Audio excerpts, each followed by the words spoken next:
భారతీయ సనాతన ధర్మాన్ని ప్రపంచం మొత్తం చాటడానికి నడుం కట్టినటువంటి అద్భుతమైన సంస్థ. ఇది ఒక గొప్పతనం అయితే, పట్లపల్మూరులో పుట్టి భారతదేశ వ్యాప్తంగా ఎక్కడ ఇబ్బంది ఉన్నా నేనున్నాను అంటూ వచ్చేటువంటి మహనీయులు ముందు కూర్చున్నారు. అనిల్ బాబు గారు కానీ, బలరామయ్య గారు కానీ, డాక్టర్ గారు, ఇంతమంది అద్భుతమైనటువంటి వాళ్ళ చారిత్రాత్మకమైన నాటకాన్ని ఇక్కడ ప్రదర్శింపజేస్తున్నారు. ముందుగా మనం దానికి రుణపడి ఉండాలి. ఛత్రపతి శివాజీ మహారాజు గురించి తెలుసుకోవడం మనల్ని మనం తెలుసుకునే విధానంగా భావించాలి అందరూ.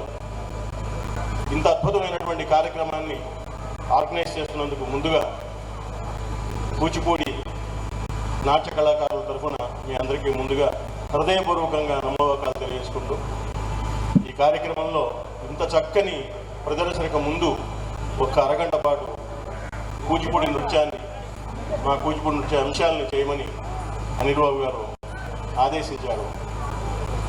పట్లపల్మరు పెద్దలు అంటే కూచిపూడికి చాలా కావాల్సిన వాడు. నేను కళాక్షేత్రంలో పనిచేస్తున్నంతకాలం వాళ్ళ సహకారం నాకు చాలా లభించింది.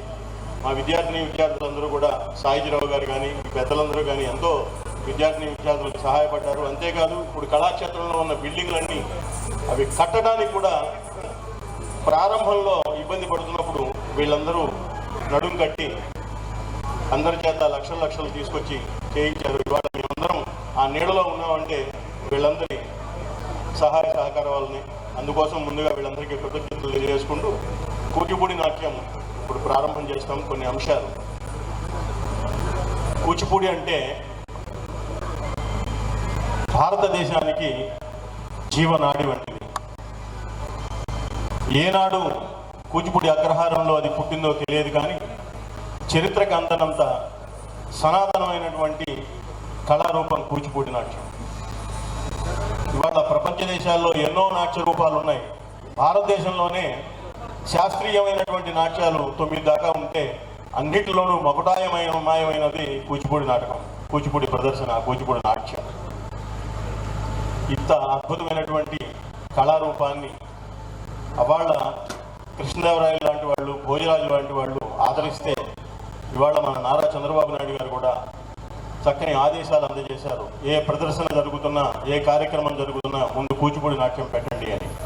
ఇది కేవలం కూచిపూడి వాడిగా నాకు మాత్రమే కాకుండా భారతదేశానికి సంబంధించిన మనందరికీ గర్వకారణంగా భావిస్తూ నారా చంద్రబాబు నాయుడు గారికి కృతజ్ఞతలు తెలియజేయాలి. కార్యక్రమంలో మొదటి అంశం గణపతి ప్రార్థన. ఏ ప్రదర్శన చేసినా, ఏ కార్యక్రమం చేసినా ఆదివంతుడైన గణపతిని ప్రశ్నించాలి. దాంతం భజామి దర్వీకర కోటి దరహాసాంచిత వదనం అనే కీర్తనతో చిరంజీవి శ్రీమతి వేదాంతం దేవి భవాని కుమారి దీవెల సంధ్యారాణి మీ ముందు ప్రదర్శిస్తారు. ఈ అంశాన్ని పెద్దలైన మీ అందరి ఆశీర్వచనంతో నేను రచించి నృత్య దర్శకత్వం చేశాను. నా భార్య వేదాంత వెంకటదుర్గ భవాని సంగీతీకరించింది, అనే పాడింది. ఈ అంశాన్ని మీ ముందు చిరంజీవులు ప్రదర్శిస్తారు. దాంతం భజామి దర్వీకర కోటి దరహాసాంచిత వదనం. దాంతుడు అంటే ఇంద్రియ నిగ్రహం ఉన్నవాడు అని అర్థం.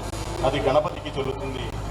ఇంద్రియ నిగ్రహం అంటే ఏ స్థాయిలో ఉన్న వాళ్ళకి ఆ స్థాయిలో వాళ్ళ కార్యక్రమాల మీద, వాళ్ళ వృత్తి పట్ల, సమాజం పట్ల నిబద్ధతతో ఉండటం మనకి గణపతి నేర్పుతాడు. అలాంటి ఈ కీర్తనని చిరంజీవులు ప్రదర్శిస్తారు. దయచేసి సహృదయంతో పిల్లల్ని ఆశీర్వదించండి. ఈ కార్యక్రమంలో ఏదైనా పొరపాట్లు దొరికితే అవి నావిగా భావించి, మంచి ఏమైనా ఉంటే పిల్లలుగా భావించండి. దయచేసి చిరంజీవులందరినీ ఆశీర్వదించండి. నమస్కారం.